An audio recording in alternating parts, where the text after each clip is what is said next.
Participants, please turn on your cameras and tell us your team name. Sorry about the delay. We're just facing technical issues. Hello, my name is Srinidhi, and we are from Team Kanso. KANSO, Kanso. You'll be joined by the rest of your team, right? Yes, I will. They're already here, I believe. The team is just joining.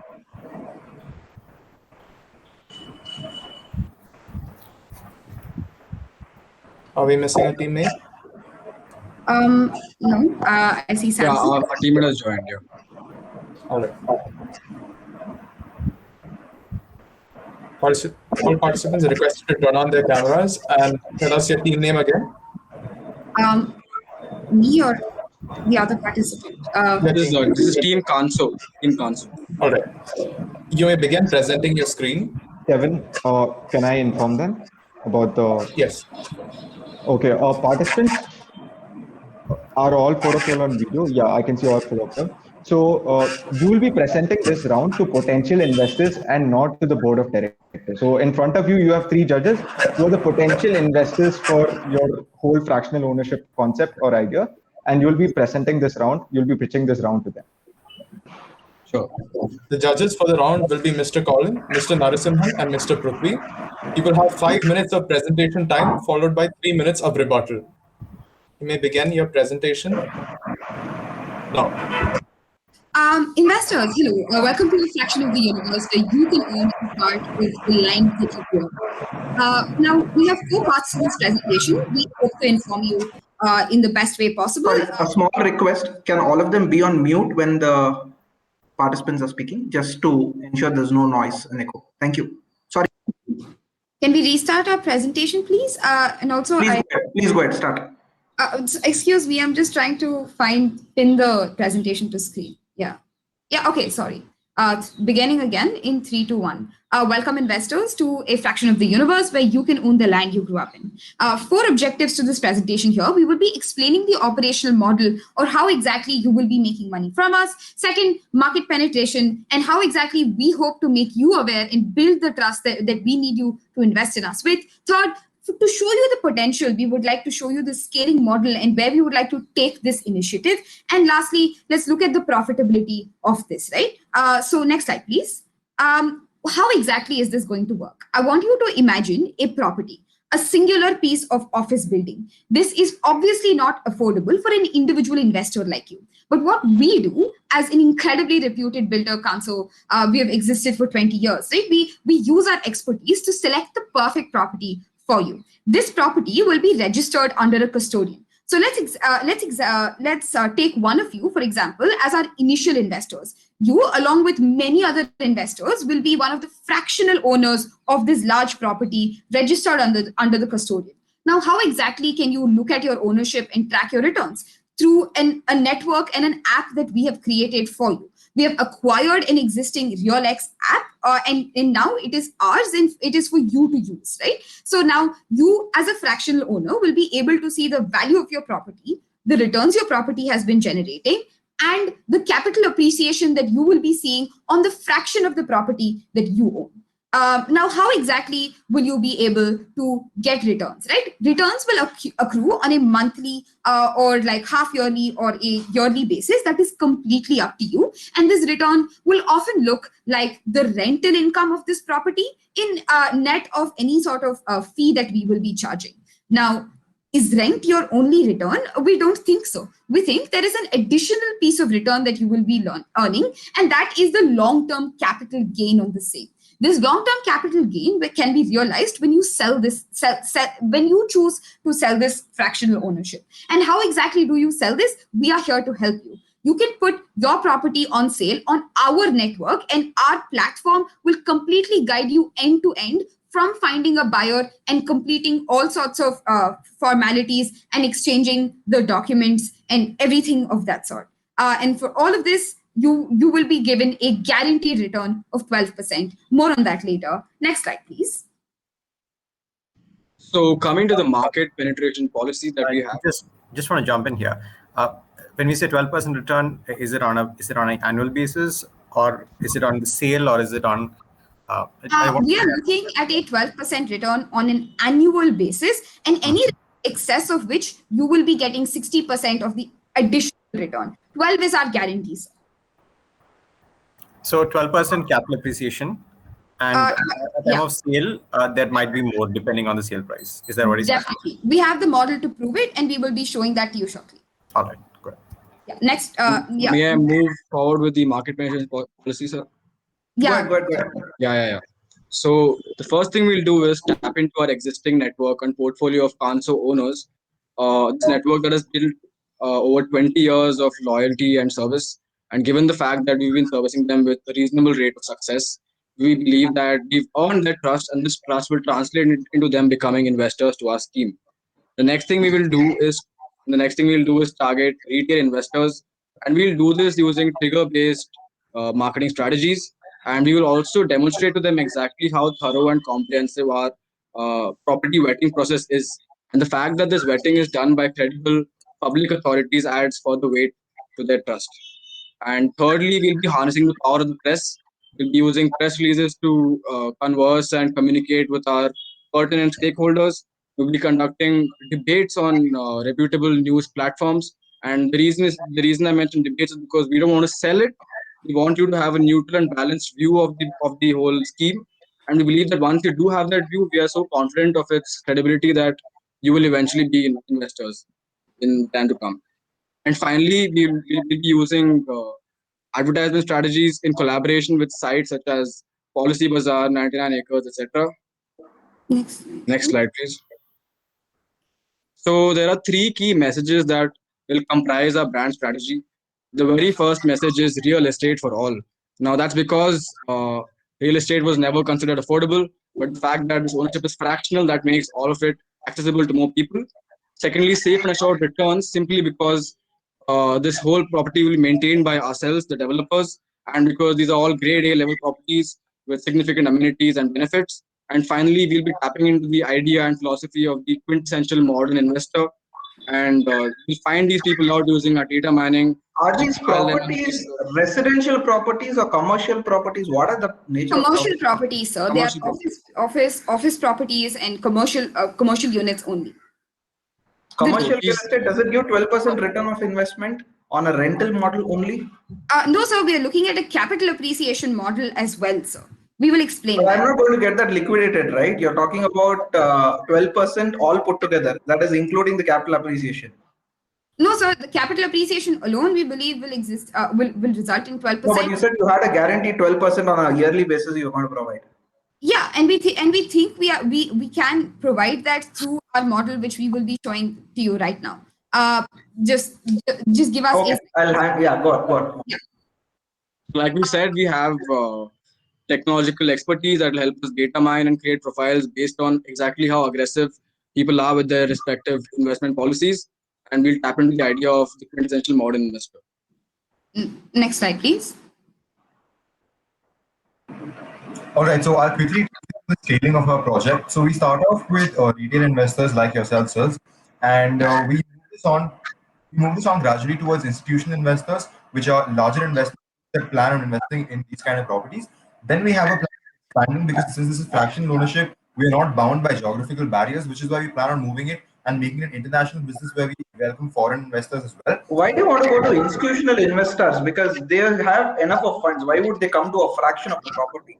They might as well buy your entire park or a real estate, right? So we think this is often the same reason why they invest in individual stocks and things. So we know that they have a large amount of funds to give, but we think that this will be a portfolio for the portfolio. We think this is a safe option given the returns that we can generate.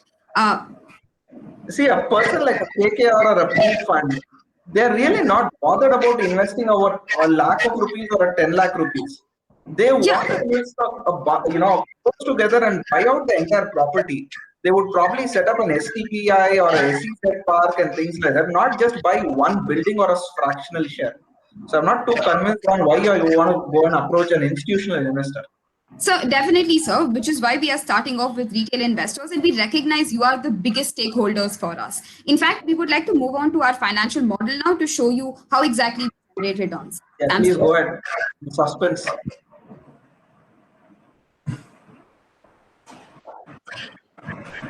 I hope I'm audible. Yeah, yes, sir. Please go ahead. That's a Alright, nice Excel sheet. Thank you. Can I So, just double click on that home icon on top so that the screen is slightly better? sir, Home icon on top, just double click it. which one, sir? Home, insert, draw, page layout. The ribbon on top, just double click it so that the Yeah. bar gets hidden. Near file, Samson. File, home, insert, draw. Any of the play, not the file. Just double click on home. Home. Okay. Sorry. Perfect. Thank you. This is more visible. Go Sorry. ahead. All right. So this is a basic description of an example of a property we would acquire under this scheme, right? So first of all, what does this look like? The name of the property would be Kent, and it would be in Devanahalli, Bangalore, Karnataka, India. The phase size in acres is 20.09. In square feet, that is 875,000, and the number of pads as of now is 10, right? So in What is a general, pad? sir. What is a pad there? Number of pads? Pads are basically like the number of office units, sir, like the building or towers. Sir. Yes. Yes, sir. So in terms of the uses of capital, sir, as you can see, we've used a straight line method to evaluate as to how these would increase. Our hard costs are basically costs directly related to us. That is in terms of what is straight line in land purchase? Sir, what is straight line in land purchase?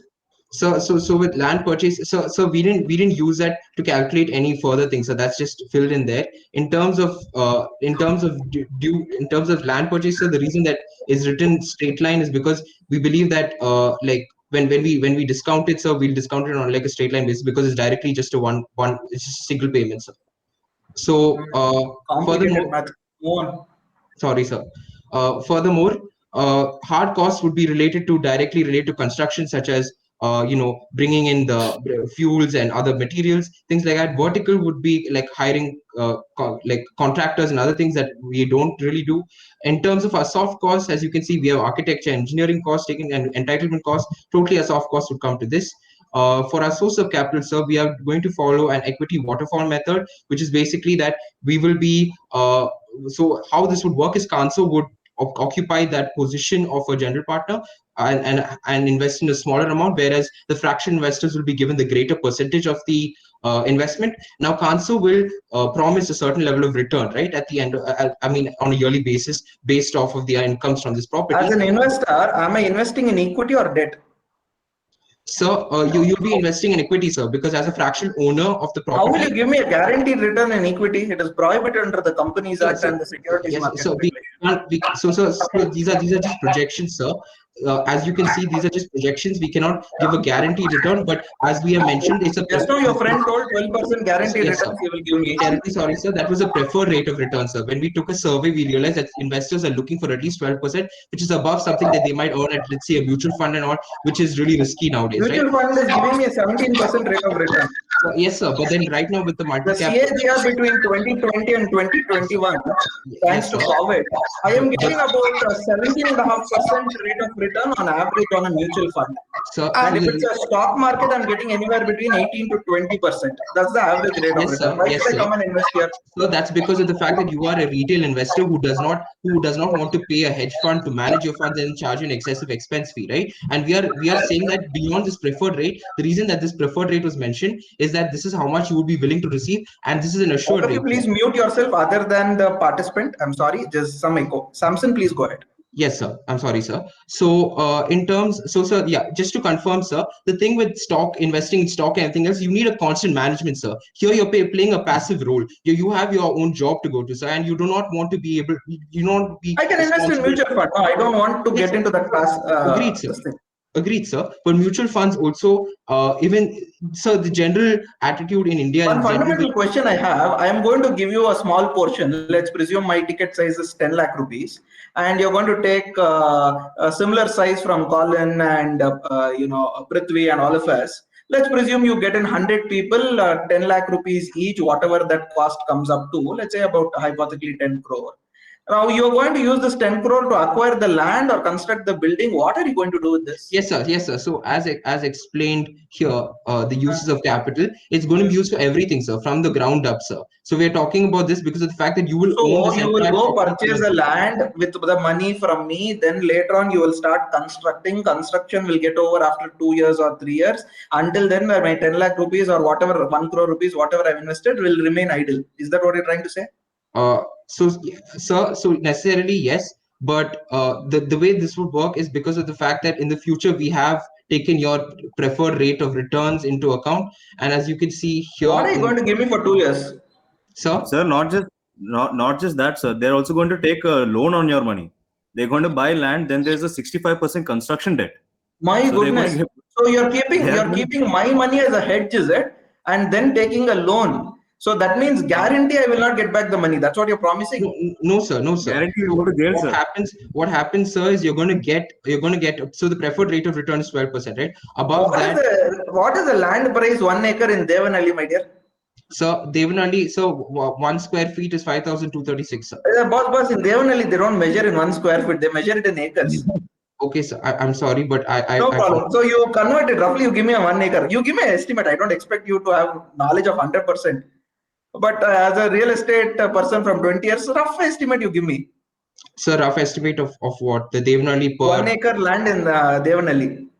So if 1 square feet is about 40,000 acres, so this would be about 2 lakhs per acre, sir. Above a little upward above 2 lakhs per acre, sir. Because okay, I'll ignore the mathematical logic. I know you're panicking. Let's presume it is about 3 crores, sir, for your and my simplicity sake.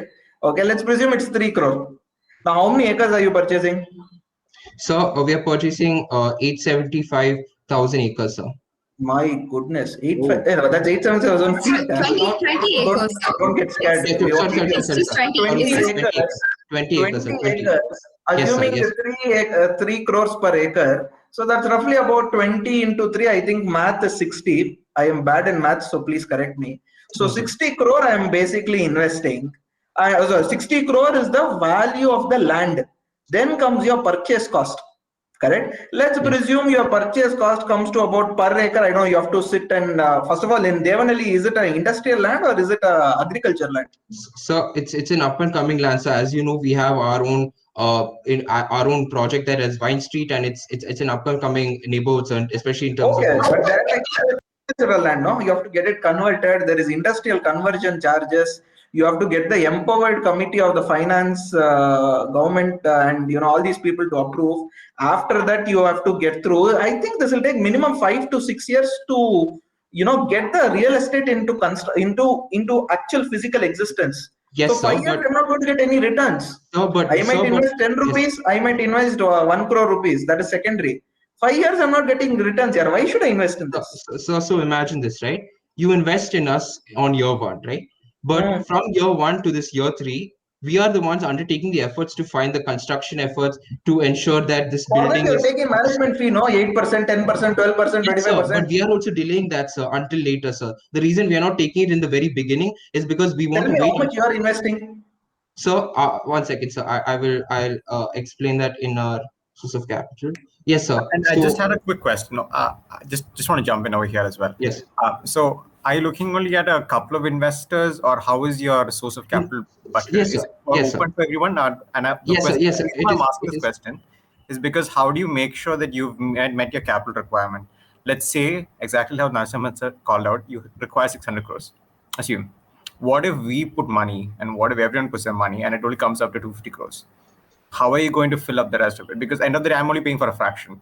And if you come to me tomorrow saying, no, I need some more money from you, I'm not going to pay you. No one's actually going to pay you. Yeah. So tell me about that. Yes. So we have a process where we take a period of say 20 days in order to probably source investors. Of course, you don't have to pay us any money before this. In 20 days, you will get all investors for the 20-acre land. That's not what we plan to do. We plan to take your money only for 20 days. Even if you do commit to us, we won't take a single rupee out of your pocket. Under what category will you take money? Will you allot shares for 20 days?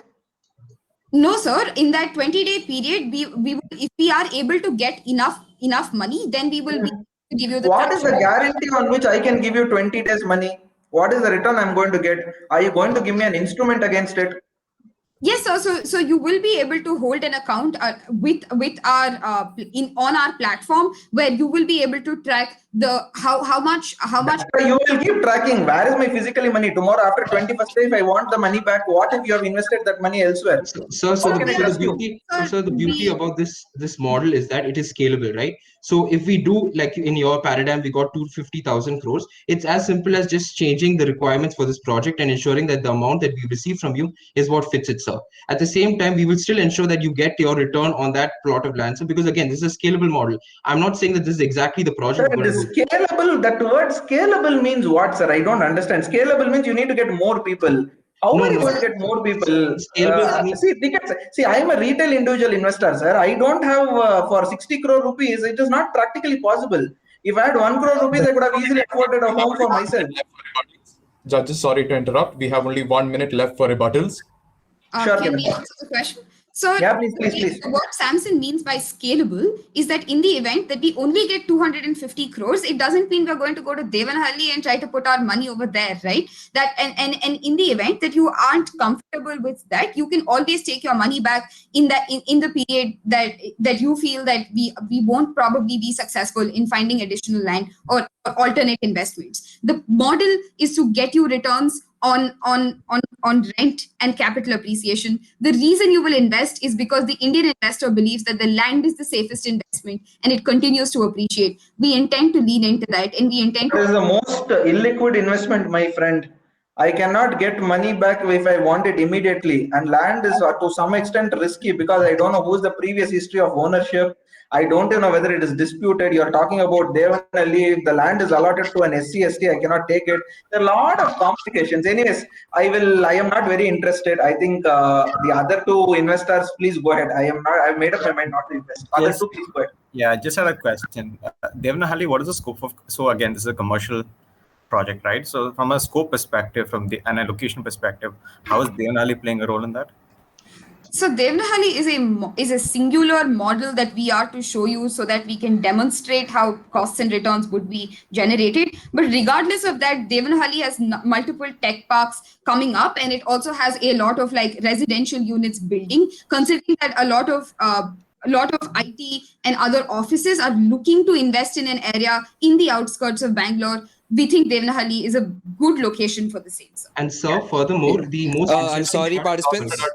Participants, we have exhausted our time for Can I just- rebuttals. Can I just say one thing before the end of it? No participant. time's up. We Time's All up, right. participant. Sorry. We have exhausted our time. Thank you Thank so you. much. You may- Thank you so much. Have a nice day.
This round, you will have 5 minutes of presentation time, followed by 3 minutes of rebuttals.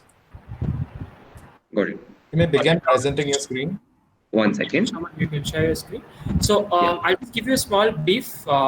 As of now, like you were asked to pitch to the board of directors, right? But right now you're going to be pitching to the investors instead of the board of directors. Okay. All right. So keep that in mind. They're going to ask you questions based on that. Got it. So can you see the PPT? Yes. Yeah. Are we audible? Yes. Yes, you're audible. You may begin your presentation now. Very good evening to one and all present here. We are Griffin Group coming in to bring you our new business proposition called FracProp, moving into our new venture of fractional ownership of land. Over to Shraman. Okay. So talking about our business model of FracProp. So this venture is divided into three. Like I would like to explain all these points with the help of an example. So the example has three aspects, where is the investor, the property, and the company, the corporate clients, which will be renting out the property. So talking about firstly the investors. So the investor group, as the venture is into the retail sector, will be targeting the retail investment of a minimum of 10 lakhs, and they will have a lock-in period of 5 years. So that will be the first lock-in period. And talking about the property. So the property will be graded based on the property technology derived mechanism. So what is the property technology? So this will help us the data-driven, the artificial intelligence, wherein we can talk about the location, we can get the tender specifications as well. So on based on that, we get a vetted grade A commercial asset. And talking about the corporate clients, which will rent the properties. So how this will work is this will be based on proven track record of companies. So that will be explained later. Next slide. Yeah. So value proposition to investors. So judges, why do you think like you should invest in this venture? Sorry, your slides are not moving. I think you're not on slideshow mode. Can you please check that once? I am on slideshow mode. Now I can see it move.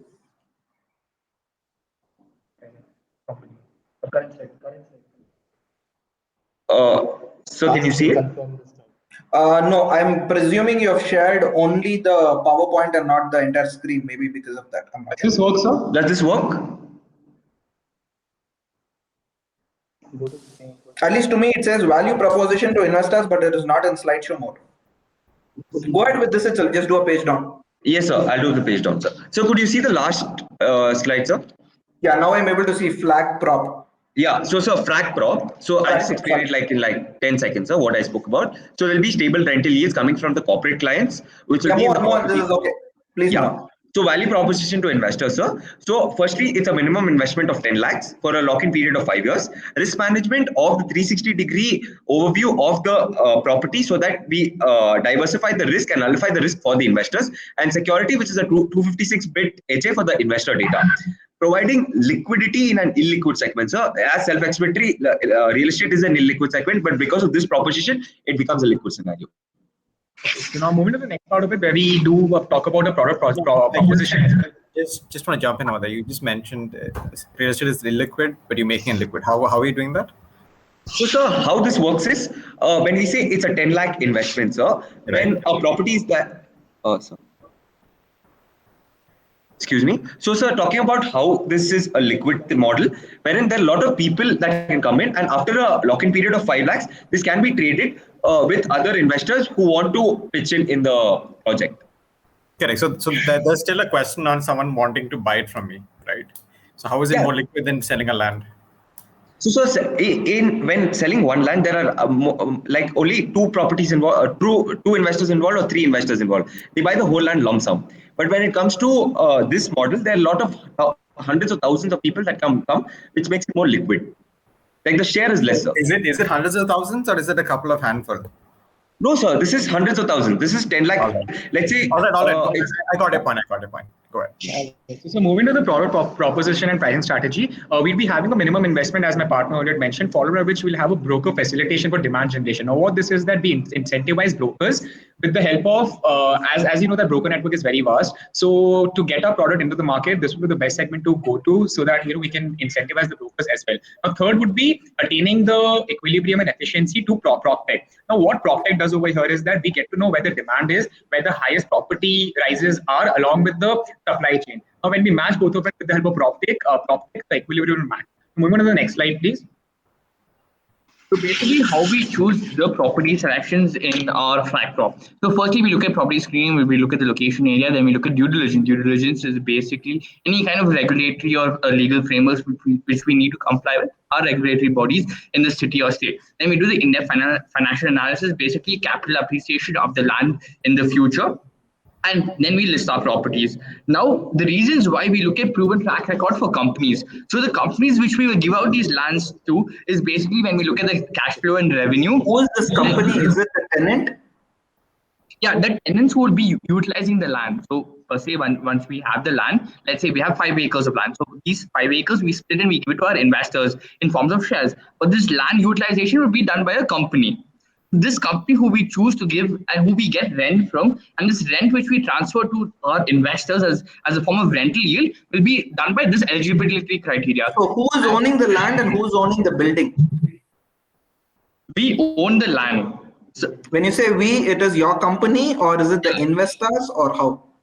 Sir, the FracProp has is the intermediary here, and the investor who has the proportion allocation, how much they've invested per se, let's say 10 lakhs or 25 lakhs. That amount of proportion investment is how much they own of the land.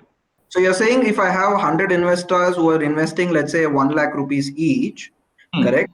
Just as an example, okay, 10 lakh rupees. Yeah. So 100 into 10, whatever the math comes, I think it comes to 10 crore. So you're saying for 10 crore, you will purchase the land. Yeah, the land would have already, with that amount of money will in whose name will you purchase it? 100 people have to come and sign the document. Sir, we'll just be explaining the financials in the next slide. Is that okay? With the ownership details. Not financials. This is just from a legal standpoint. Just ownership. More on this. Okay, go ahead. So the legal perspective of the ownership of the land will firstly be done in our name. So once we have the deed ownership of the land in our name is when we transfer it. So because we can't wait for all the investors to buy shares and then purchase land, because that becomes a longer framework and longer time period for us. So rather that we'll own the initial title deed of the land. And then once we get the amount of shares and once we get a fully subscribed amount is when we transfer the ownership deed of the land to the proportion allocation of investment to the investor. But you will purchase the land from somebody else, is it? You will purchase the land from somebody else. Yeah, yes, sir. So we, as we look at site selection, we look at places where we can purchase open land from governments, or we look at from. So you're paying about 8 to 10% on stamp duty, including registrations, all of them. You've already paid. So let's presume you identified a parcel of land for 90 lakh rupees. You're paying about 8 to 10% on the stamp duty. Again, the same piece of land, you're again transferring it to another investors, another 8 to 10%. So one investor's money is just going only for the stamp duty, which you're just paying twice. Not exactly, sir. So in the end of the day, there will be some markup of the cost, right? Because of economies of scale, we are still making this. We're making the land, which is maybe 3 or 4. When is economies of scale coming? When is economies of scale coming in purchase of land? Okay, so basically when we have one person, we have one investor coming in, he'll be bearing all the costs. But when we split up when we have so many investors there, when we're splitting up so much of the cost, so all of this gets divided by so many numbers of shares, or say so many number of investors. So when we have the numbers, basically everything gets split up. So please move on. So now moving to the profitability feasibility model now. So now we have 2 investment plans. One is of a minimum 10 lakhs and one is of a minimum 25 lakhs. Talking about a 25 lakhs, say on day 0, as you can see on the slide, your investment value is 25 lakhs. In year 10, the investment value is 25 lakhs, but you get a rental income of around 8 to 12%. That is the first income. Second income being the capital gain which you get. Now, a very interesting point over here is that we have assumed the inflation rate to be at 5%. As we know, India is growing at 5% right now, and at the same time, we know it from the cost inflation index that it negates itself. So as the inflation also grows at 5%, the properties also grow at 5%. So the person investing into the company or the place would have to give zero amount as capital tax. So as you can see, we have 37 lakhs as the final value of the entire investment. Moving on to the second part, which is a 10 just for clarification. Now, this whatever amount you said, this is per investor or for total ticket size? So per investor. So this is a per investor, 25 lakhs minimum amount. That's the first plan. Second How plan many investors do you think would make up a property?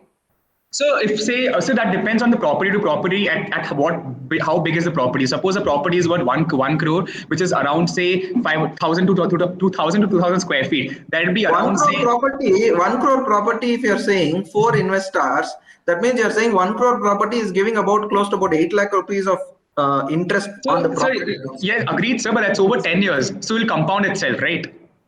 And so this 1 crore is a very small amount. Yearly return of 2 lakh rupees. So yearly return of 2 lakh rupees for a property of 1 crore. That means 4 investors have to come in. That means your total return on investment is 8 crore upon 8 lakh rupees upon for 1 year of 1 crore investment. Is that what you're trying to say? So how this works is, sir, now let's say one person is invested 25 lakhs, sir, and now the rental yield is 9%.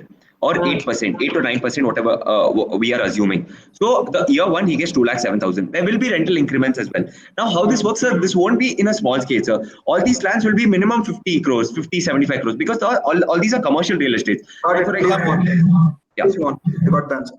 Yeah, so this is the 10 lakhs. So any amount, sir, we've just taken two amounts. So minimum investment is 10 lakh, and we've given an example property of 25 tax is too low, by the way.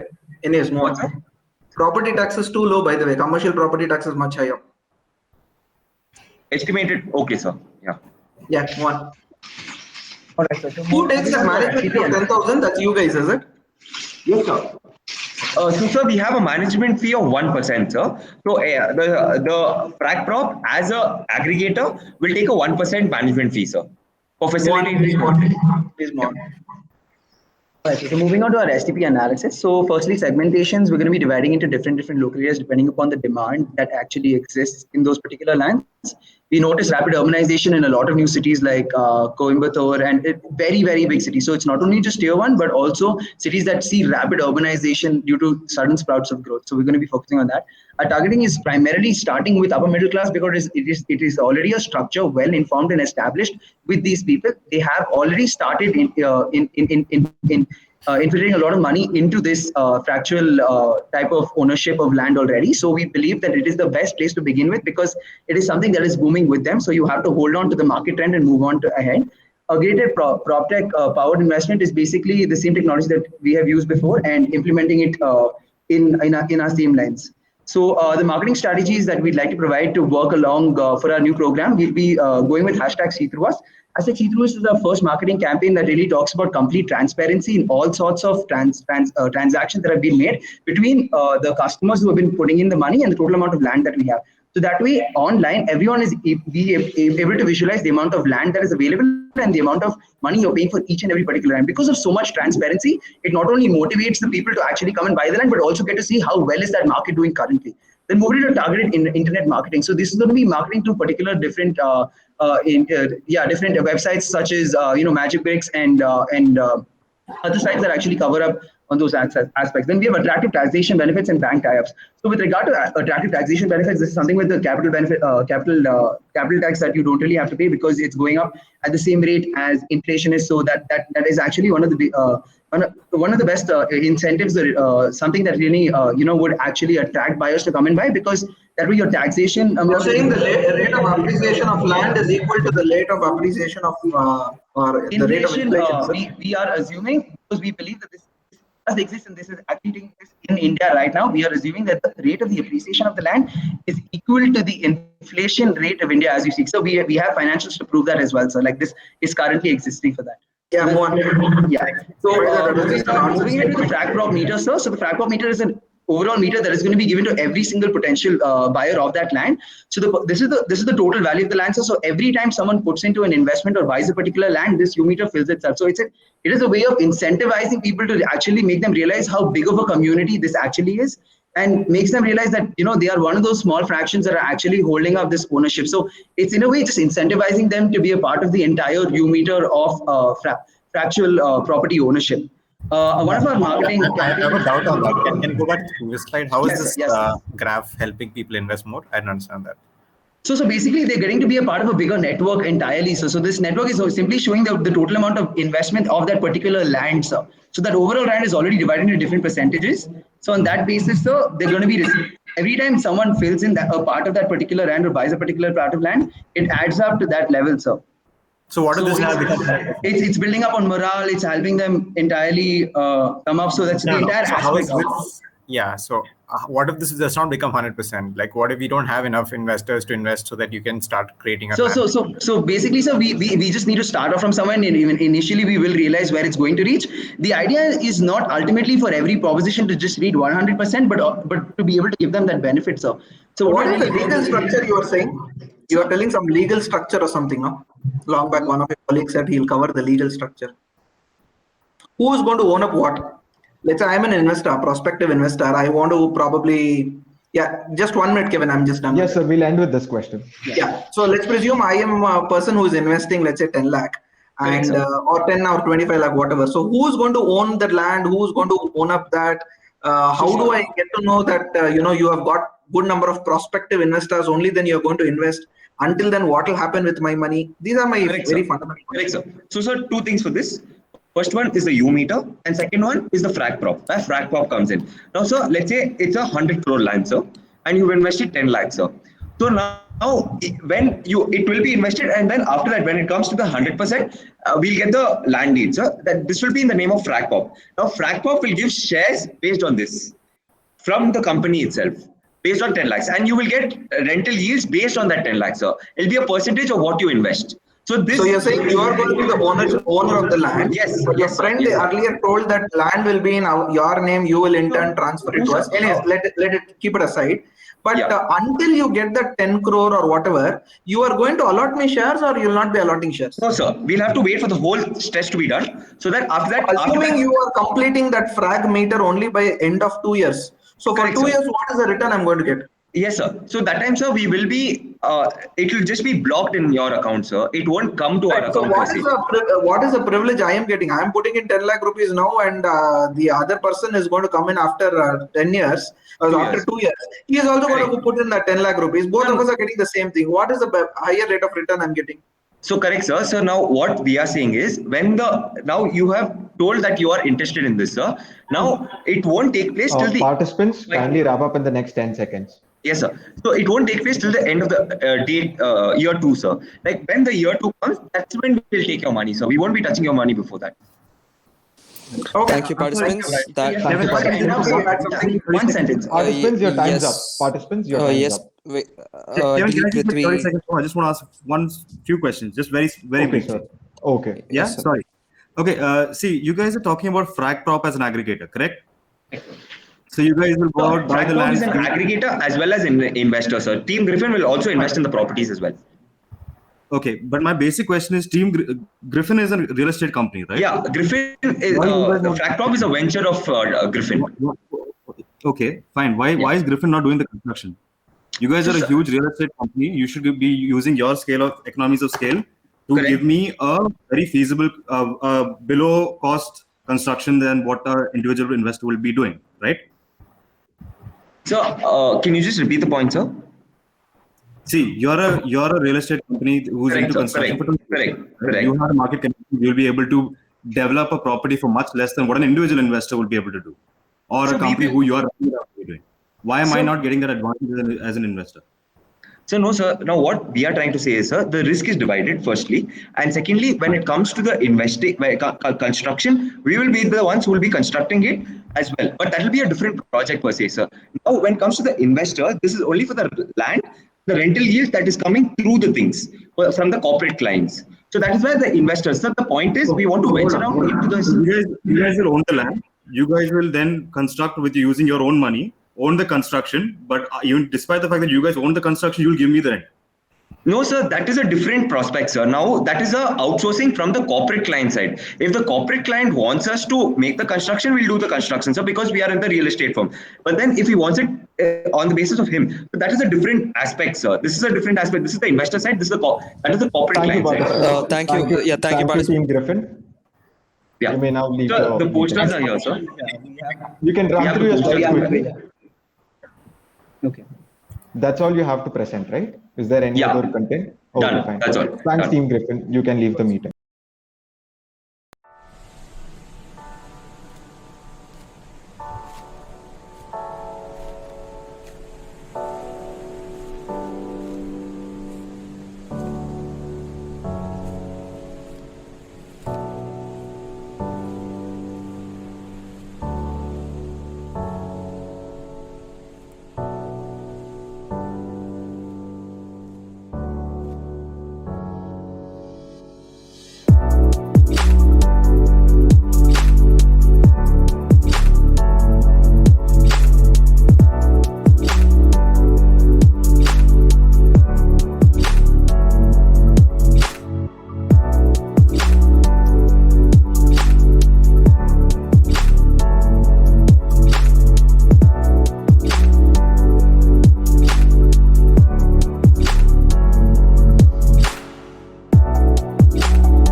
Can all of you switch on your video as well?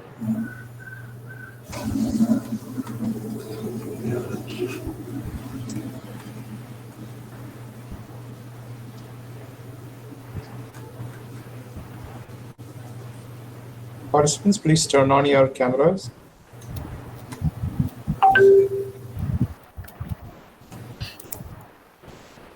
I hope my screen is visible. Yeah, your screen is visible. Just to give just an update with the organizers as well as the participants. One of a founder partner of a fragmented property company is already joined amongst us, and he may also be questioning you guys. Okay, he's already running this company. A good friend of mine. Just to give you the real world perspective of questions. Yes, We are honored to present all.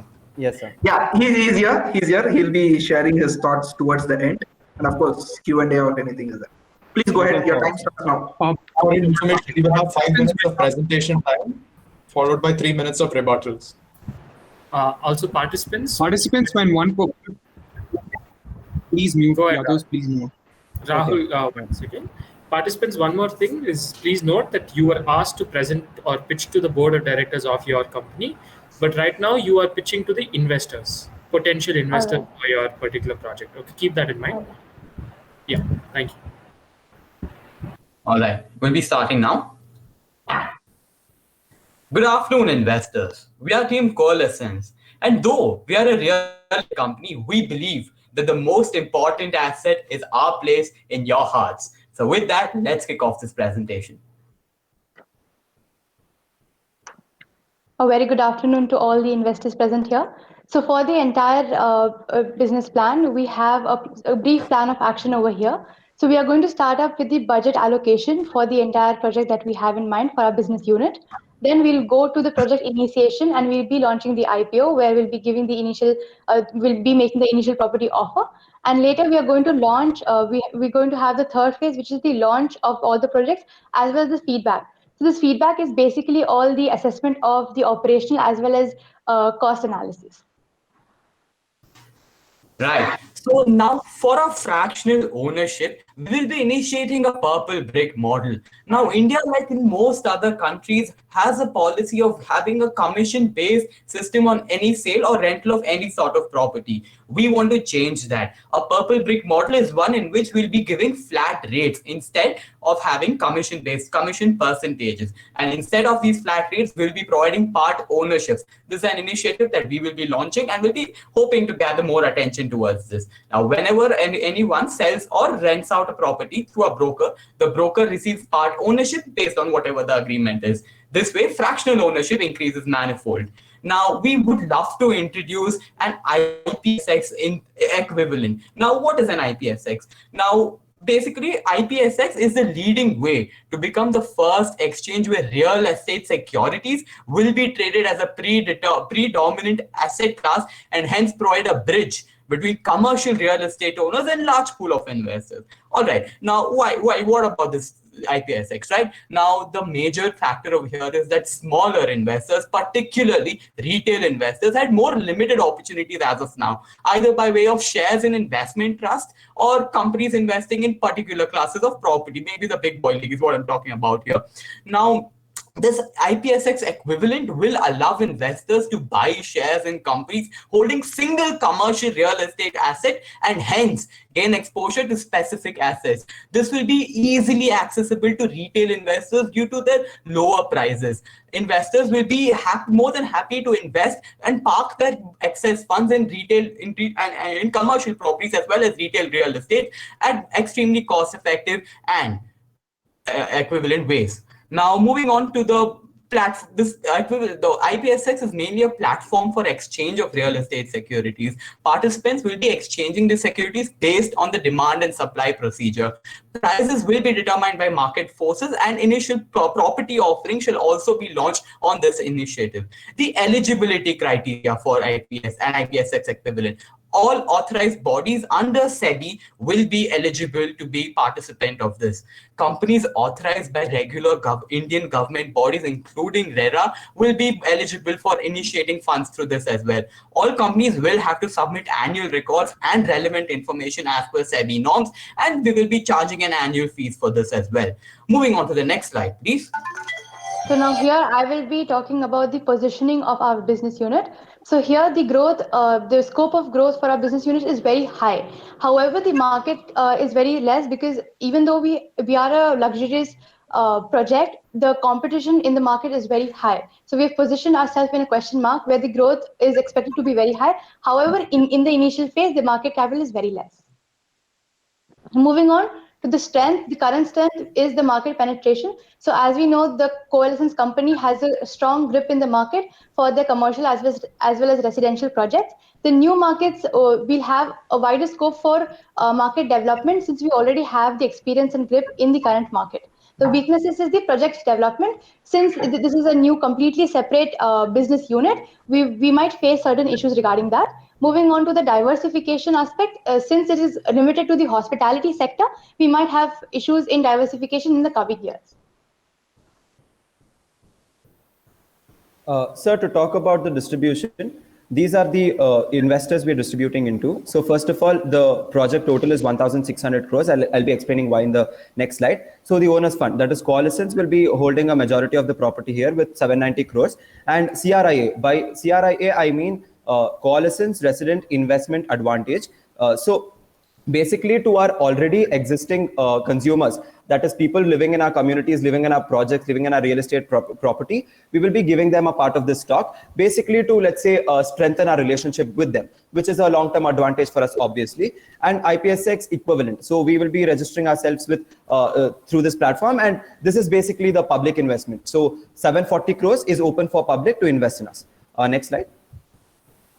So, sir, basically, this is for the investors, the cost analysis and the projects that we are going to make in each of these locations. So these are the locations that will be that we have land in and we'll be developing our projects in. And all the projects here are well thought out to suit the location and to match with the demand and supply in those particular localities. And again, like I mentioned, the project total is coming to around 1,600 crores.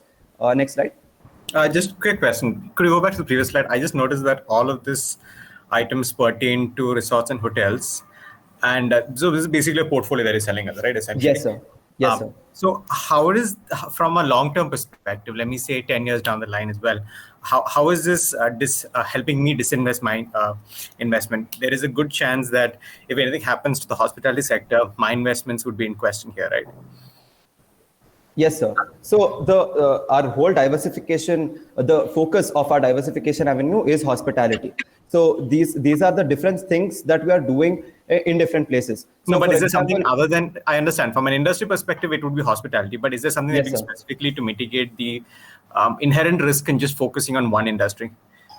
I don't think so, sir. But these still have different industries. For example, we are also investing in star hotels. At the same time, we are investing in adventure camps, right? So See, one couple of things you'll have to understand. Now you're going to take up 1,600 crore, pretty much run like a mutual fund, and give me a fragmented share. Let's presume even 10 lakh rupees, whatever is it. You are pulling in, let's say, from good 16,000 odd investors, let's presume, or even lakh of investors. You're pulling in this money, and this entire money you're putting into the hospitality sector. Last year and a half, the hospitality sector is just not able to come out. And tomorrow, if I have a COVID 3.0, I don't know what to do. Correct. So you're keeping all the bets. This is more of a sector-specific fund. It's not a retail investor sort of a fund, which I noticed. Second is we already have a market instrument called REITs. So why should I go for this model, whatever you're suggesting? I might as well go for REITs and get it much better diversified. What is the difference between a REITs and your model?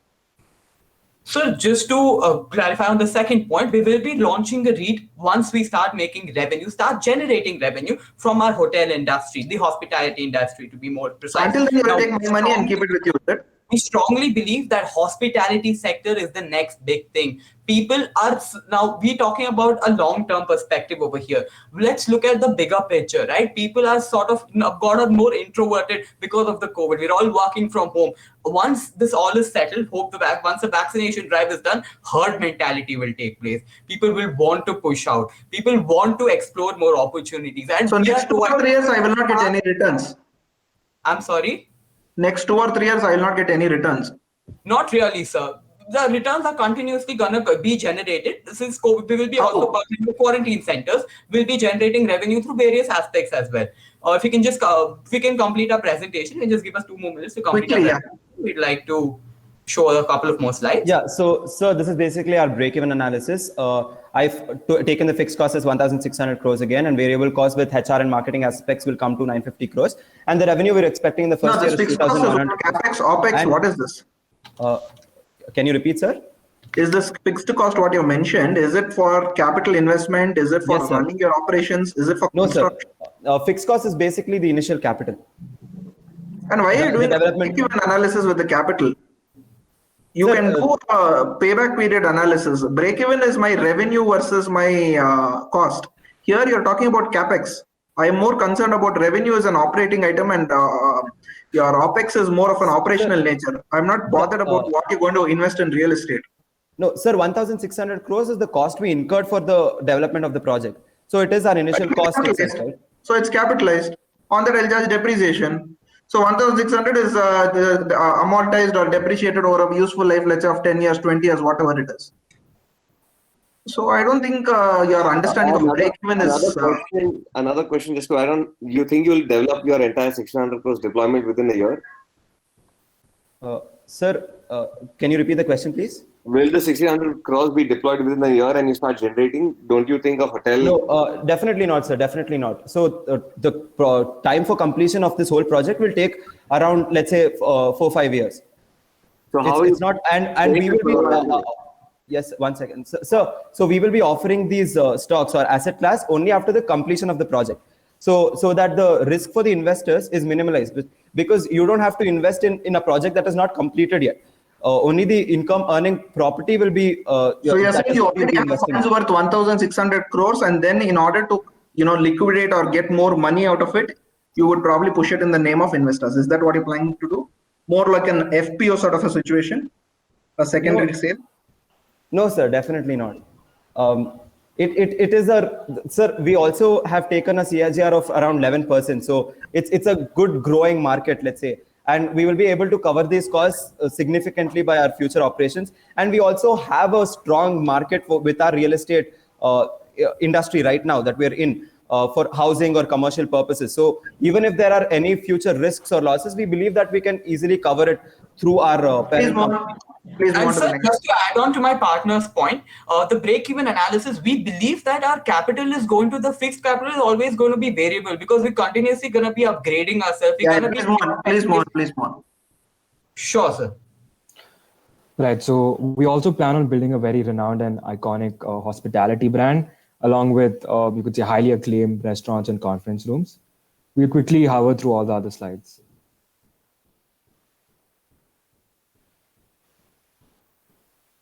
Yeah, can we just show them the creatives? So this is a tweet, Here's a small basically tweet. to create a hype among the retail investors.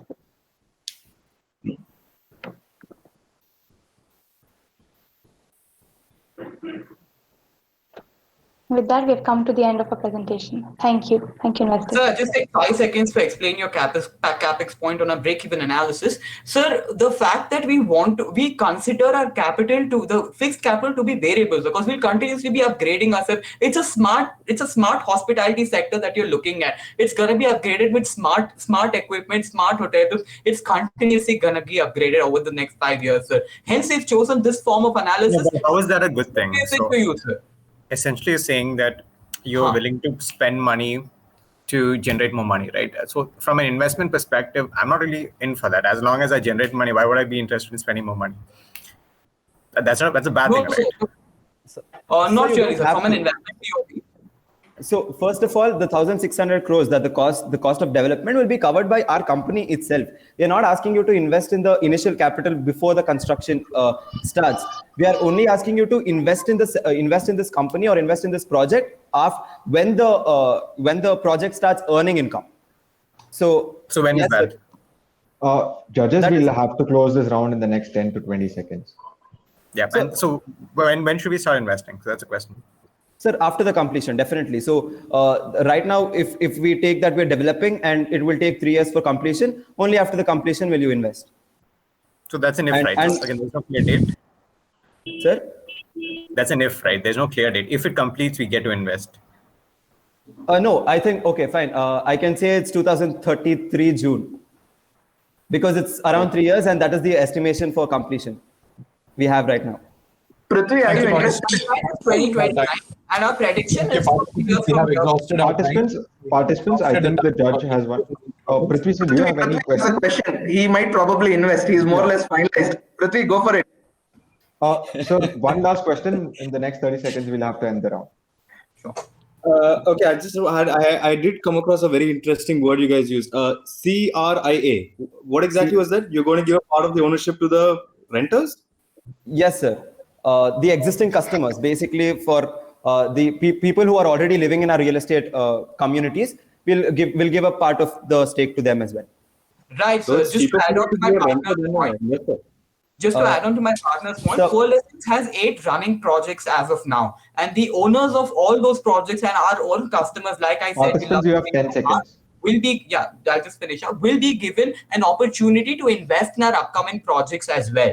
Now they will be the initial investors of our upcoming projects as well, and will be given an opportunity to do so. And we have the other 2 models as mentioned, the purple brick method and an IPSX. Thank you, participants. Thank you, participants. You may leave the meeting. Thank you. Thank you, judges. Thanks a lot for your time.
Good morning, judges. We team NPCB. You may also begin presenting your screen. Sure.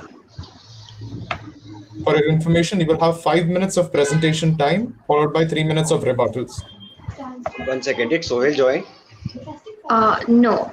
Do we have any of our teammates in the waiting room? Okay, my teammate is in the waiting room. I haven't So seen the he. request yet. You can ask him to try again. The spirit of teamwork, the legacy of success, and maybe the spirit of dialogue to overcome any challenges. These are put in front of us, and honestly,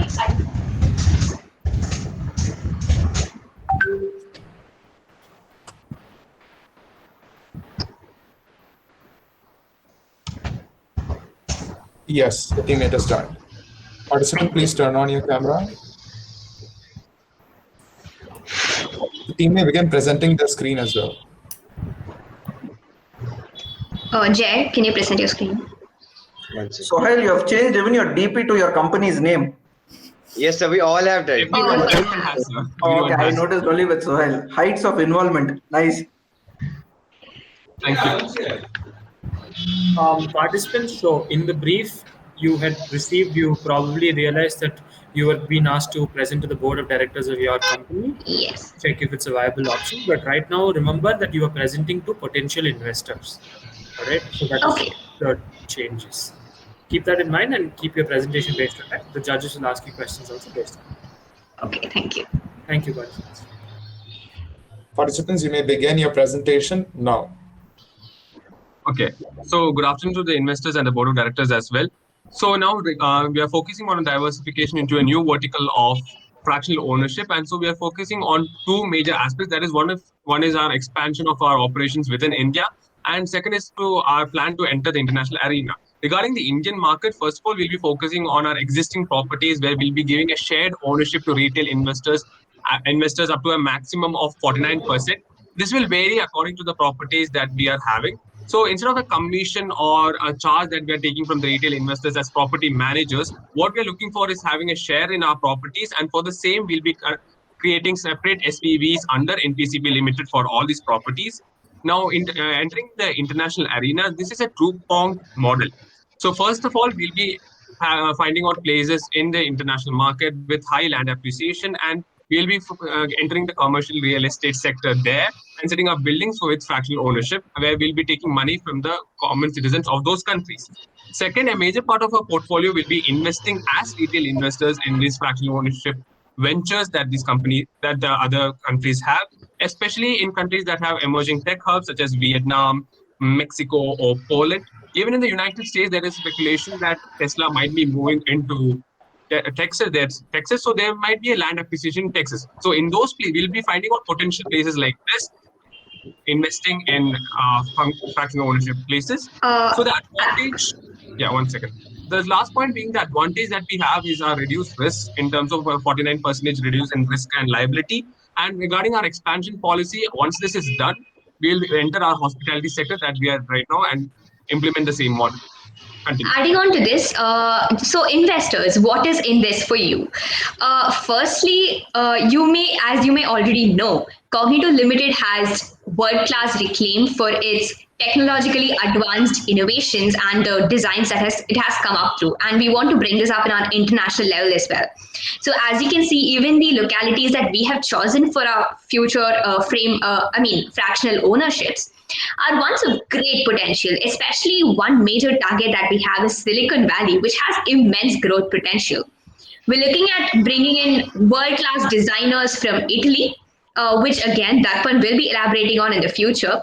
So there is immense growth and a lot of returns that you can get. You can trust us because we have been established in this sector for long. And if you might invest in real estate, I think this is the best option for you to go ahead with because your risks are shared with us.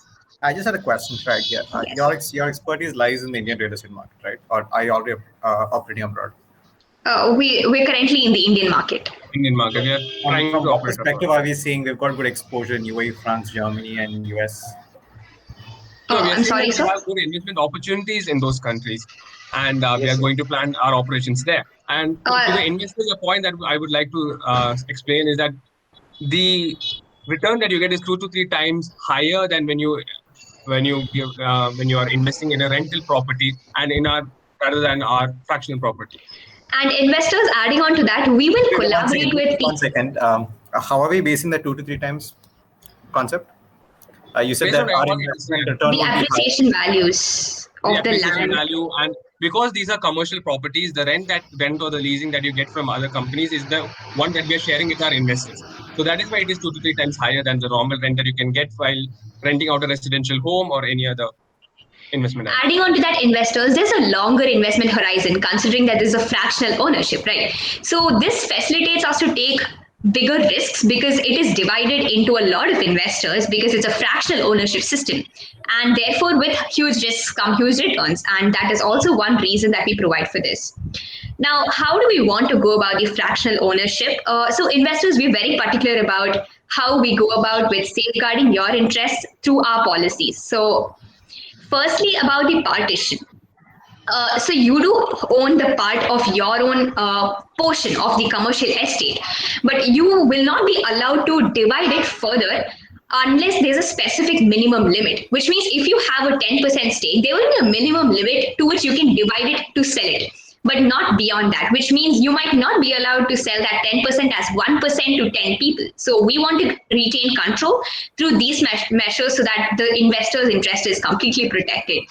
The conveyance and sale of fractional ownership is also well supported and facilitated through written agreements.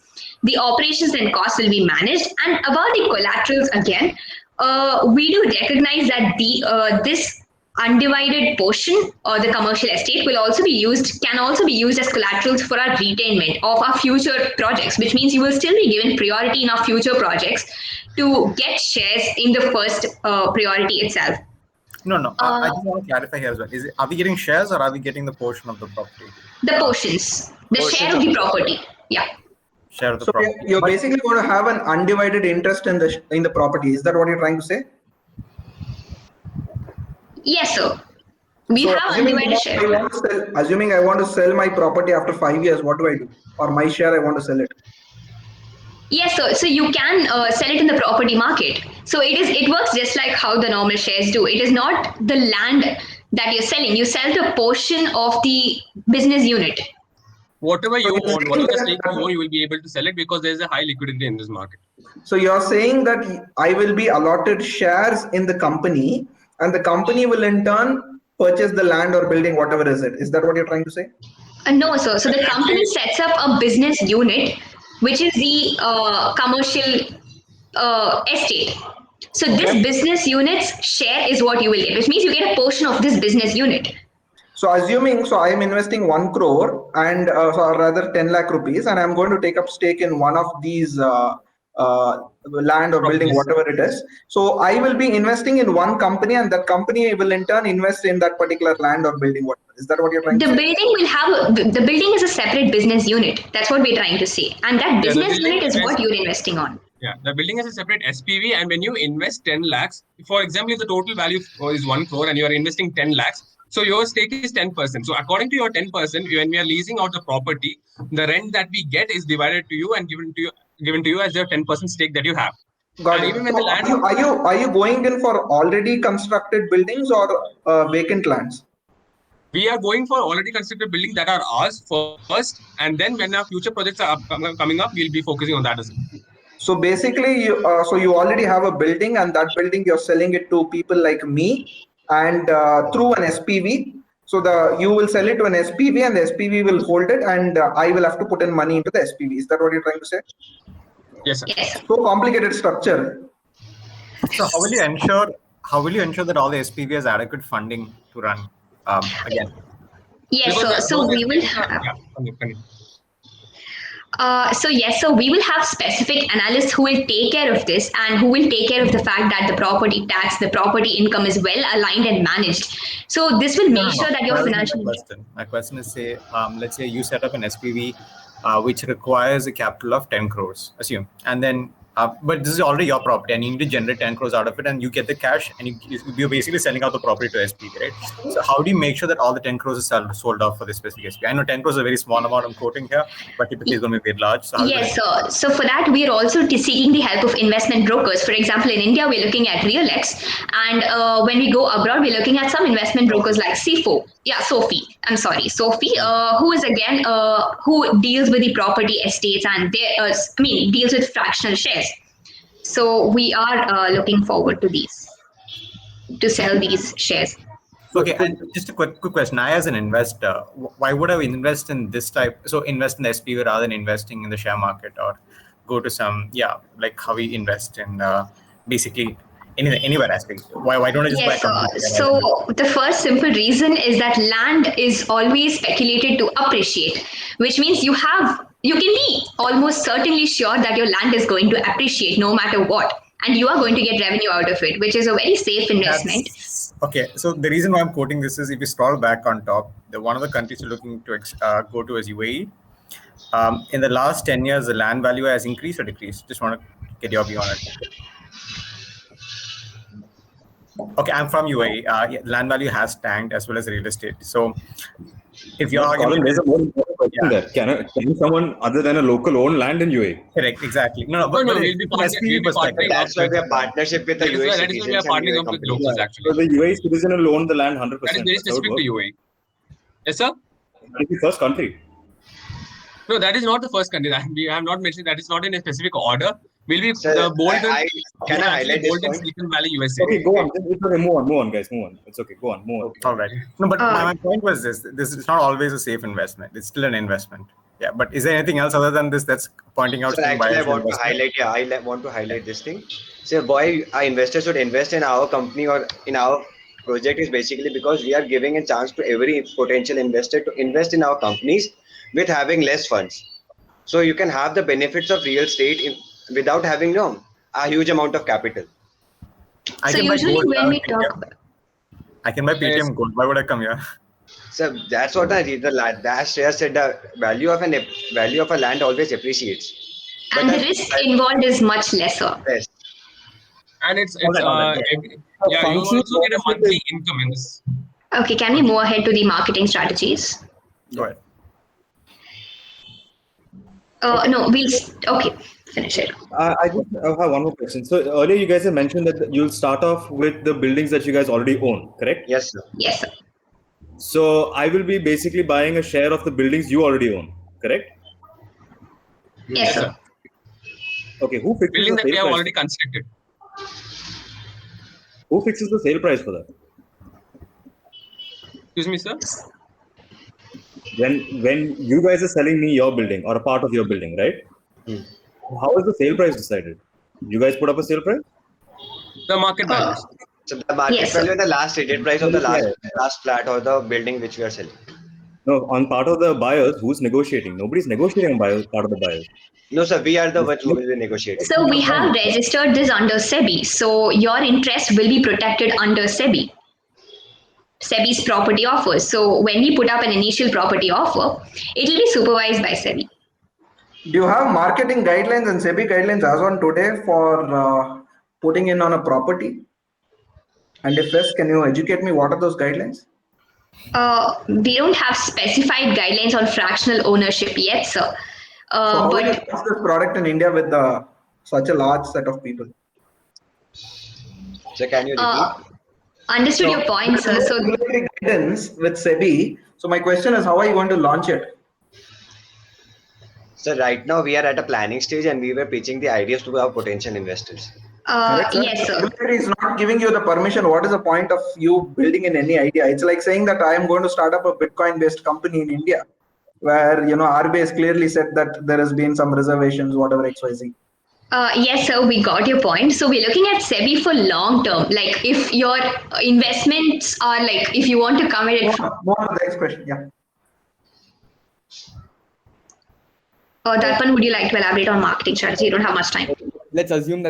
Let's go with the fact that SEBI has allowed this. So how we would market it is through what we want to call as value generation, where we talk about how functional ownership will help you. Number one is our main LinkedIn marketing strategy, also acting as a growth hack, where LinkedIn articles based only on functional ownership will be put out by the CEO and CFO. Why will they put it and not from the company page? Is because these individuals have a higher organic reach on LinkedIn, and it is much more better. Like we touch in it. Participants, we have exhausted our time for presentations. Please wrap up. Okay, fine. So this will be one LinkedIn marketing strategy. Number two, 2 years back, we also put articles on newspapers giving advice to real estate investors. And that built up our reputation as we providing value without expecting anything in return. So I feel that goodwill, along with this, where we tell them the value of functional ownership, will help them want to come with our company. And the last one is a TV advertisement that focuses on how when you invest in offices, like how we said that it works like a share market, but with comparatively less volatility. So thank you. Also to add Thank on, you. Thank you, participant. That ends your presentation time. Okay.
believe they've joined. Before Yeah, the they're feedback, if we could give a small brief about the judges to all the participants.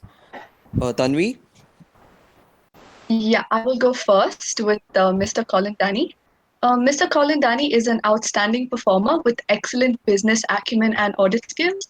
He is currently working in PwC India as a risk assistance professional. Prior to this, he has also had 3 years of experience in EY as a senior consultant. To add on to his wide list of achievements, Mr. Colin is also a member of the Association of Chartered Certified Accountants. He did his bachelor's from the Bangalore University in Accounting and Finance and proceeded to do his master's in Professional Accounting, Strategic Financial Planning, and Global Financial Issues from the University of London. His incredible work ethic, positive attitude, and effective communication was also witnessed when he was a faculty with us at Christ Deemed to be University. Thank you so much, sir. We genuinely had a pleasure hosting you. I'm glad to be here. Subiksha, I think you can go ahead. Yeah. All right. I will be introducing Mr. Prithvi Devanand. He is currently working as an assistant manager at Gulf Ocean International Insurance Brokers in Dubai and has had an experience working in the same role for over 4 years. He is a member of the ACCA body and is also a fellow of the Insurance Institute of India. Mr. Prithvi is an alumni of Department of Professional Studies and graduated from the program BBA Finance and Accountancy in the year 2015. He also went on to pursue his master's degree in risk management at the University of Nottingham. He is a dynamic personality and has profound experience in the risk management field, and his views on business affairs is one that is highly valued in his industry, and we are elated to host him here at Cognito Monopoly. Thank you so much, sir, for taking time off your very busy schedule and being part of our fest. Pleasure, guys. Thanks. And now I'll be giving a small brief of our third judge, Mr. Narasimhan Ilangovan. He's a futuristic, a GRC professional, keynote speaker, and a partner of Ken & Co. He's a chartered accountant from Bengaluru, India. He's an international speaker on IS insurance, data analytics, cybersecurity, forensic audit, data privacy, to mention few. He's a blockchain functional consultant and has helped in formalizing the blockchain strategy. He's a faculty and an author of the Information System Audit course, ISA, by the Institute of Chartered Accountants of India, and has authored a few study guides. He has authored various technical guides for the Institute of Chartered Accountants of India. He's also a regular speaker at the ISACA and the ICAI events. He has cleared the CISA exam amongst the top 20% of the world in ranking. He's currently a coach, mentor, training, author, and presented various seminars on information system audit, COVID-5, Digital India, data analytics, to name a few, with over 25,000 members. He's also an advisor to a few real estate companies involved in fractional ownership. He's an esteemed alumni of Christ University and a pioneer of Cognito. From DPS and Cognito Monopoly, we thank you, sir, for gracing your presence today. Yeah, we'd also like to introduce our fourth judge who joined us relatively later, but we genuinely enjoyed having him on, especially for his industry insights. Mr. Sudarshan Lodha had led a team at Strata, an investment platform offering premium commercial real estate, enabling investments accessible to everyone. He is experienced.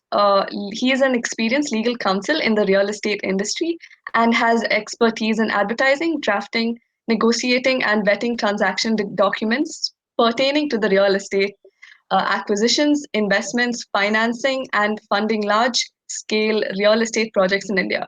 He has represented over $1.4 billion in investments in India. His specialties include real estate investment, real estate law, strategic planning, financial analysis, private equity valuation, and technology law. Thank you, sir, for being here with us today. It was great having you. Thank you, Narasimhan, for being here. Yeah, that was a brief brief about our judges. Now we'll be moving on with the feedback session. Mr. Colin. Yeah, sure.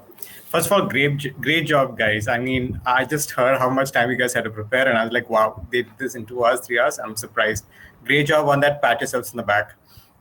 And you guys really didn't make our lives easier. Like, you guys all did a good job, so it's hard to nitpick and say, yeah, they consider that aspect, this person considered this aspect. So great job overall. But a couple of things I think would make what would differentiate a team from another team, right? Just a couple of feedback points, right? The first thing is, as you're setting this new SBU up, the first thing you guys should prioritize, and first thing everyone should prioritize, is how do you make sure you get the investment to move forward. So end of the day, you're doing a pitch for investment. You're doing a pitch to set up a new SBU. How do you make sure that you get enough money to actually do it, right? So that's the first thing. That's how do you lock that in? So that should be one critical focus of what you should have been presenting. The other one is how do you get more people? And I know a lot of people spoke about marketing and how can you market a specific or how can you market this specific business model, right? But rather than marketing, how do you create demand in the market, right? So to give a very simple example, like I think in the last few years, you would have seen people started going and investing in shares. I think over the last 2 years, you would have seen a big surge in the number of people getting invested in shares and not just institutions. That's simply because you have better accessibility to it. You invest in shares simply because you can invest it through an application. So yeah, accessibility towards that investment is improved, which is why people are investing more, the number of people investing more. So that should also be a critical point on how are you going to give them access to invest in your platform, and how is that going to be better than what's there currently. So obviously investing in a smaller part is easier, but making that accessibility there, and how are you going to put that? So that's the differentiator you can bring across.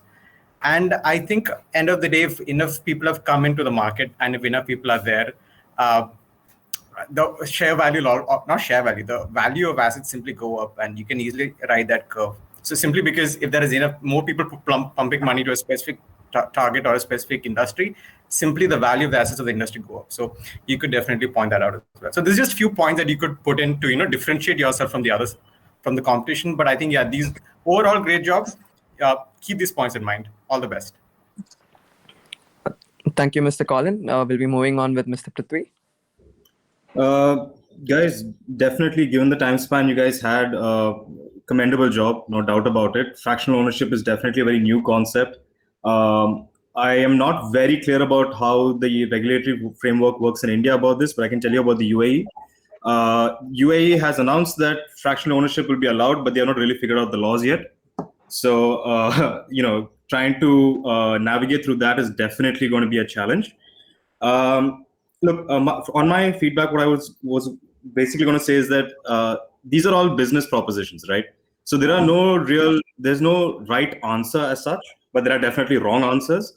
What we are looking for is basically the most sellable or the most convincing proposition being put out there. From what I understand is that you guys prepared the round on the basis that you're going to present to your board of directors, right? What I as a judge would have looked for is, okay, how are you guys, the main things I would have wanted to touch is, as a company, how would you guys structure it, right? The board of directors would want to know how exactly are you guys going to hold this property? How are you going to transfer the property? How exactly are their customers eventually going to be able to exchange title deeds, etc.? When you guys came in, you were told that your judges are not board of directors. We are actually investors. Now, as a retail investor, right, I am already sitting here. That means that I'm already interested in the real estate sector, which means that you proposing a fractional ownership system to me need to be competing for my money against alternative investment proposals in the real estate space itself. For example, REITs, or a mutual fund that invests in just construction companies or real estate holding companies, something like that. So the main point that, as a complete layman, what I was looking for is, the answer I really wanted to see was that, look, you are a real estate company. You guys have been doing it for a long, long time, right? I am going to put my money with you simply because you guys know what you're doing. You guys will be able to give me your scale and your expertise and be able to deliver a property to me much below what a routine investor would be able to construct a property for, right? This was the main thing that I feel as a retail investor I would look at. I would want to know that if I'm putting my money with you, I need to have an edge that other investors don't have, right? Other than that, a few other things that I saw was, again, I understand there were time constraints. So between the team members itself, there was a little bit of confusion on certain elements like lock-in periods, minimum investments, the rate of return, is it guaranteed, is it not? What sort of properties you guys are going into. But all that being said, this is really a new field. And the fact that you guys were able to put up a relatively cohesive proposal for it, must say, hats off, well done, guys, and all the very best. Thank you, Mr. Prithvi. We'll be moving on with Mr. Narasimhan. So I think with 1.5 hours, what you guys did was seriously amazing. I think you all have to pat your back, just that you don't have anybody else, so you can pat your back you yourself. But let's understand where the sector is heading into. In fact, when my good friend Sudarshan was already on this session, he explained me this concept. I took almost about a day or two to even digest what he's trying to say and how that potential is. And you guys were able to get a glimpse of it and present it as though you guys were in that domain and professional. So kudos to you. See, whenever you guys are talking about any B plan, any thought process, any business idea, because I'm sure this is not the end. Once you guys, become professionals, probably 2-3 years down the line, you might become entrepreneurs, you might become startup founders, whatever it is. Remember 3-4 basic elements. First and foremost is, what is my product or solution offering unique, which nobody else is offering? That's the first and foremost principle. Second is that how do I get into the market? I think Collins rightly put it. You need to create the demand. Okay, if you look into companies like Zerodha, they actually started of course it was a good campaign by the mutual fund Sahi Hai campaign, and then Zerodha probably took over and said that, hey boss, let's do it. Let's look into Kunal Shah of Cred, what he's doing now. The latest Rahul Dravid advertisement was launched yesterday. It is actually everywhere in the social media. So he's creating a hype, he's creating a demand, and then he's going for the product. Correct? So that's the way you need to create the demand, and then you obviously need to go for the product. So look from that angle as well. The third is, whether is it economically feasible? Gone are the days where you said that, I will invest in marketing, I will get this much funding, people are backing me up. After this COVID era, everybody is very, very cautious. And they are already looking into what is going to be my impact if a COVID 3.0 is going to come, if there is a world war which is going to happen, if there is a cyber attack. So these are the levels at which they are actually evaluating products. So you have to be very, very realistic on that. The fourth is the technology. Because today startups can scale only if they have the underlying technology. Okay, it could be proprietary to you, you get it developed, whatever it is, you need to have a tech team. For instance, here one of the things, so a couple of participants made a mention, they use artificial intelligence to figure out where exactly property has got good rental yields. That's a hats off to that particular thought process. That's exactly what is necessary in today's world. Okay, and the last and foremost, which is mostly the forgotten area, is legal and finance. Okay, people believe that numbers you can crop and put, cut and paste, and I'll be able to scale at 10x, 4x. Imagine a very, very simple thing in finance. Okay, for presentation deck and investor deck, you can scale up your revenues like anything. Think from a reverse angle. If you were the consumer of this product, would you be interested in investing that money to buy the product or the solution? If you think from that angle, I think you will get a very, very clear perspective of how to look into a finance perspective. And do not forget the legal, because many of these innovation concepts, regulatory is a big challenge. Some of them have done good research on whether REITs can work. That's good to you. Fractional investment and REITs, they have different objectives, so probably will not discuss on those. But it's good that you always understand the regulatory framework. Okay, don't go with the presumption that the law will allow it in future. You will always have to go within the law of the land. So if you consider these 5 principles for any sort of a startup, business idea, whatever principle, I'm sure you will actually be able to do much, much better off. And I think wonderful thoughts, wonderful discussions, wonderful deliberations. I felt that I had gone back few years into my college life when I was presenting and speaking to a few judges. Thank you so much. And over to the organizers. Thank you, Mr. Narasimhan. Mr. Sudarshan? Well, I came in late, unfortunately, so I didn't get the access to review everyone's thing, but a really commendable job in a short duration to look at certain integrity. I mean, integrity is more importantly, especially on the regulatory side. I think the 2 presentations I saw both touched upon that, which is very, very good, because whenever you're disrupting and trying to do something new, lawmakers obviously don't have a vision to create something and keep it ready, right? Like, for instance, when Flipkart came, there were no laws for aggregation for that matter. Like, till date, there are no laws for e-pharmacy business in India, right? There are companies built, acquired, and there are no laws even now, right? So it's all about the way, the ethics, the way you guys do it. One fundamental thing in business, when you're presenting to the board cares about 2 things, right? Predominantly. First, your vision of what you're going to do, and second, how much money can you make for me? right? Whether it's a board or an investor, that's what it is. So whenever you do propose an investment proposition, end of the day, all I care about, being a Shark Tank for that matter, etc. How much money would you make for me, right? So have that vision, like what Narasimhan touched base on all the points. There's one very critical point. Tell me the financial aspect of it, how much money it is, right? Because you're asking me for my hard-earned money or the board to divest a good chunk of its portfolio to XYZ people who will be owning the property, right? So at what price, how is it going to happen? What is the benefit for me? These are few important points, especially at any point of time, no matter which board you present, even if it's a socio-economic board for that matter, end of the day, they care about ROI, right? And ROI can be monetary for a capitalist world.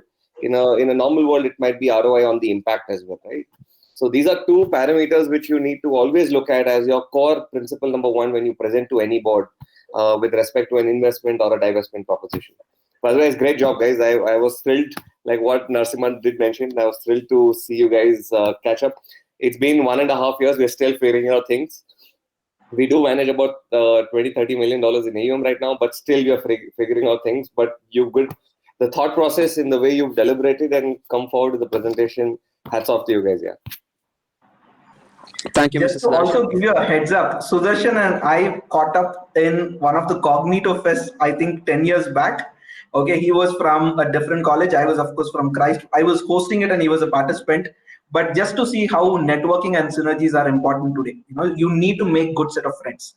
I mean, he might be your rival just for those 3 days. Yeah, come on. At the end of the day, he's a person who's a different thought process and different mindset. So somewhere you might sync up and do great things. Thank you, judges. Thank you so much for your valuable feedback. That wraps up our feedback session.